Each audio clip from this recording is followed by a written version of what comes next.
Hey guys, it's Shane from Jaggs Journeys. Welcome to this week's video of the weekly wrap-up, where we talk about what happened over the last week across the Gold Coast theme parks. I just wanted to say a really big thank you to everyone who tuned in for my very first episode of this series last week, and for all the positive feedback regarding something new. It was greatly appreciated. Anyway, let's get stuck into this week's video. Alright, so we'll start this week's video with Dreamworld theme park. Now this week we saw testing happening on the Big Red Plane ride, and then they actually opened officially that ride on Wednesday the 21st. So that was really cool to see what they did with the Wiggles, announcing that on their website. So that was really cool. That ride's been pretty popular, looks awesome as well. So if you haven't been down to check it out, check out the Big Red Plane ride. So with the extension of Ocean Parade, the Seabed splash zone's really coming along quite fast. All the groundwork is really progressing quickly, and yeah, it's really awesome to see. That is going to be such a really heavily themed part of Dreamworld as well. It's going to be something quite spectacular. So we're really excited to see the finished product. Hopefully, I think they're going to try and have that open for the September school holidays. Obviously, we'll keep an eye on the progress and keep you updated. And Kenny's Forest Flyer is still progressing really quickly with its refurbishment and painting. They're still in the middle of painting that roller coaster currently, but it's definitely coming along very quickly. And I think that ride is still scheduled to open around the 17th of August. So again, really excited to see that roller coaster open again real soon. And the Candyfly ride has reopened again after its maintenance, so that's also ready now for the school holidays. With the Dodgems, again, the Dodgems have all been painted blue now, but they haven't done any of the re-theming just yet inside there. I'm guessing that's probably going to happen a little later when they start to do the actual theming of the whole Seabed splash zone area, probably into that part of it as well. And obviously where the Soaring Swings were, that's no progress at this point in time on the new powered roller coaster, Wiggles roller coaster that's going into there. So no doubt things will start happening in that space very soon, and we'll also try and provide you weekly updates there as well. And the old castle theming behind the carousel and with a Wiggles Big Red Plane ride it's been painted green now. And then just next to that, behind the parent center, they've got essentially a green wall there with different colored green slats, vertical slats. So I'm thinking maybe they might continue that down through there just to finish that area off. But again, we'll keep our eye on that space and see what they do with that. And probably some of the biggest news of the week coming out of Dreamworld was the reopening of the Giant Drop. The beginning of the weekend last week, we saw a lot of changes happening with the landscaping around that area, and they've really cleaned that up and tidied it up. It looks really, really nice, clean, fresh. They've done a great job down there. And it was great to see the official lighting of the letters of the tower on Friday night. So that looks amazing. Really exciting to see something new to the tower. And obviously they launched that on Friday night with competition winners and invited guests. We were very fortunate enough to be invited along to experience that opening or reopening of the Giant Drop. And we got to ride that at night. And I don't think many people get to ride that at night, maybe on the old night event that might happen. And I tell you what, that ride is simply incredible. Absolutely love that ride. 39 stories high, 3.5 Gs on the way down at 135 kilometers per hour. I tell you what, it takes the breath out of you, and it's just a massive gain for Dreamworld to have that one back in operation again. So obviously that officially opened on Saturday the 24th to the general public. And I was actually at Dreamworld on Sunday, and I tell you what, people were just flooding to that ride and experiencing the Giant Drop again after, I think it was about 14 months of maintenance. From what we're told, Dreamworld maintenance team had done a massive job on that project. You know, big credit went out to a lot of people to get that done. So well done, Dreamworld. We're very excited to see the Giant Drop reopen again. And Dreamworld's school holiday event, Winterfest, officially kicked off on Saturday the 24th. That goes through until the 16th of July. Obviously that's included with your park entry. Lots of cool things going on there. Obviously the European winter with the European eats, all the different foods that they've got on offer there. And I tell you what, they do such a good job with the food at Dreamworld. You really can't fault anything we tried. And obviously they've got the ice skating there, and for annual pass holders you get a free session, 1 hour session, which is pretty cool. And if you want to do more sessions later on, just $10. For everyone else, it's $15 to go to a session of that, which is still pretty good value for money. and it's a full-size ice skating rink as well. You got the free toboggan slide inside the park there. You've also got a little walkthrough, Arctic adventure.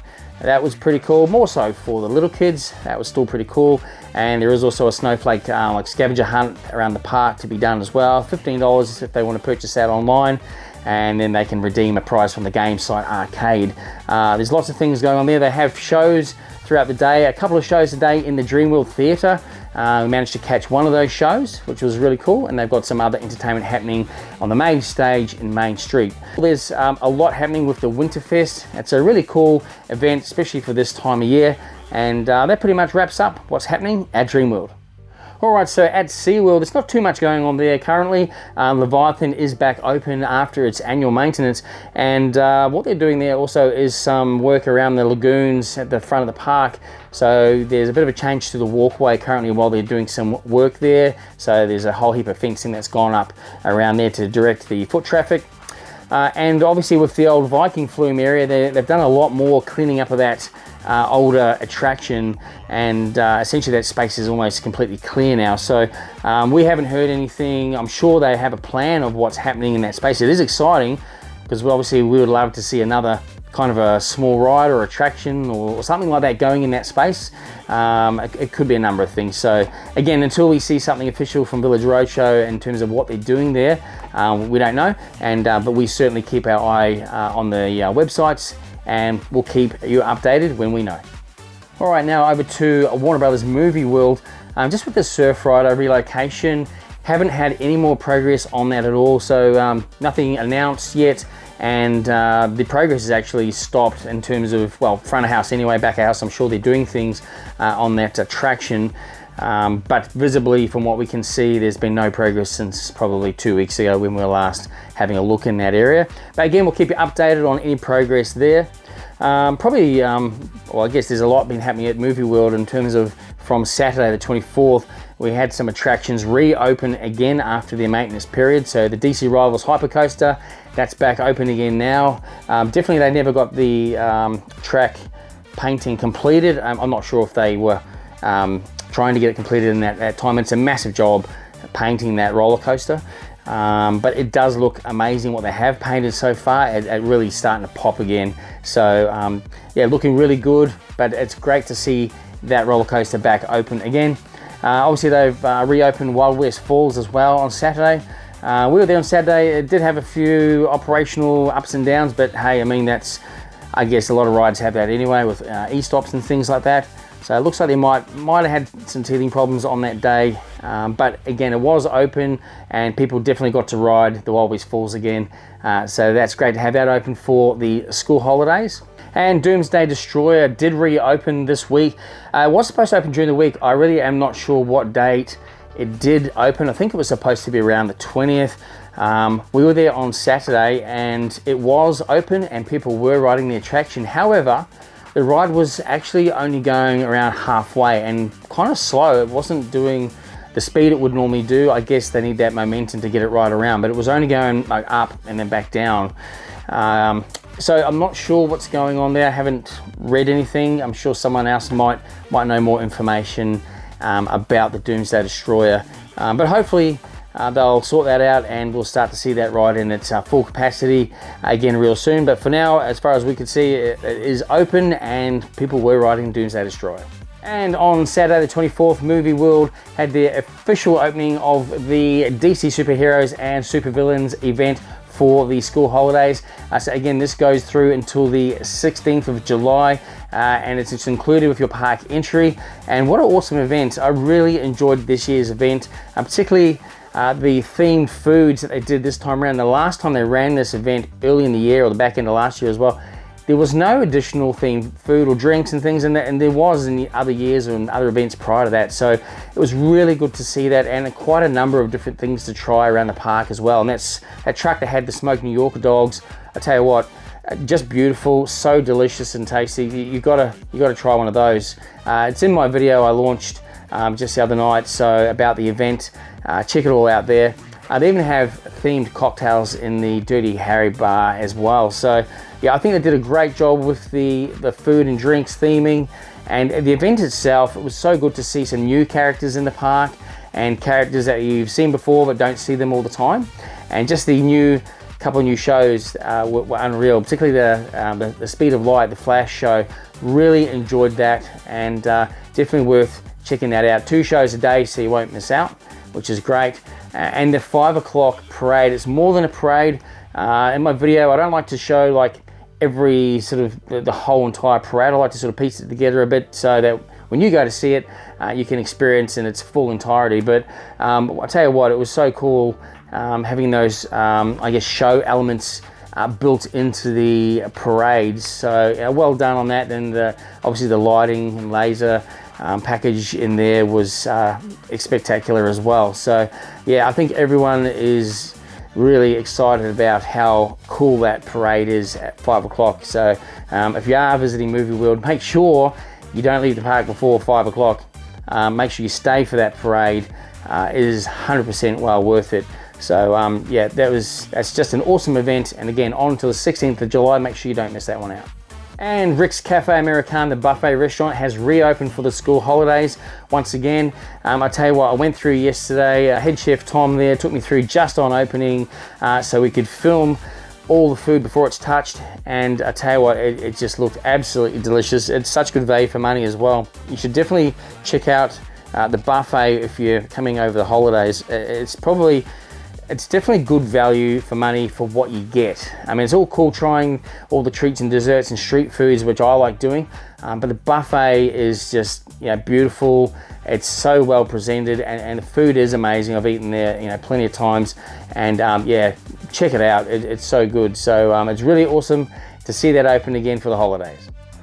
And in the Kids WB area, it was good to see they had a food van down there with little Dagwood dogs and chips and things ready for the holidays as well. So really good to have that extra food option in that kids area. So that was really cool to see. And also, I think it was last week, we showed that, again, that Tweety Hut's been demolished and the fencing's gone up around that site and the Looney Garden area as well. We don't know what's happening with that yet, guys. People are asking us. We have no idea. We peeked our head over the fence yesterday, and nothing has changed in that space since we last looked in, I guess, a week or so ago.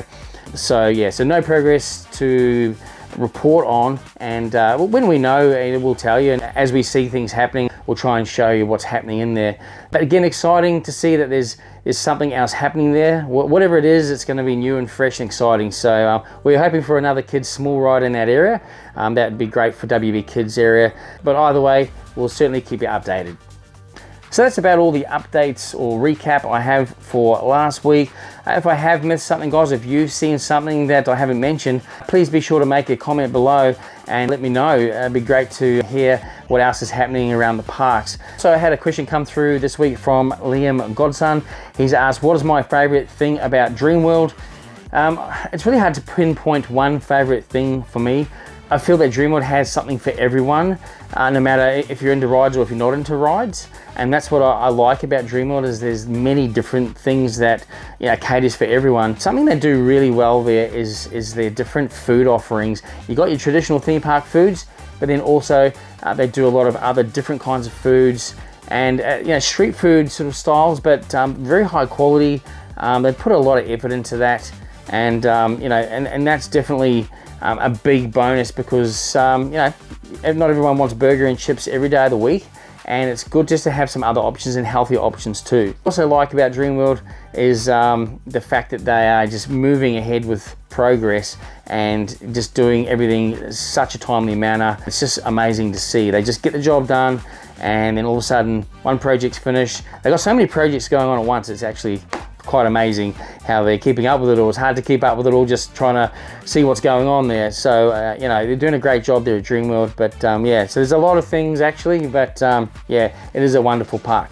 Don't forget, if you want to ask me a question, you can also do that via our email, which is jaggsjourneysgc@gmail.com. Pop a question in there. I'll try and answer that question on next week's episode. Don't forget also to check us out on Instagram, TikTok, and Facebook as well. We greatly appreciate that. Anyway, that'll be it for this week's wrap up. I hope you enjoyed the video. If you do like this kind of content, make sure you subscribe for more. And hey, next time you're at the theme parks and you're going through the front gate, Ask them the question, hey, is Jaggs Journeys here today? Just see what they say. Anyway guys, thanks for watching, and I'll see you on the next journey.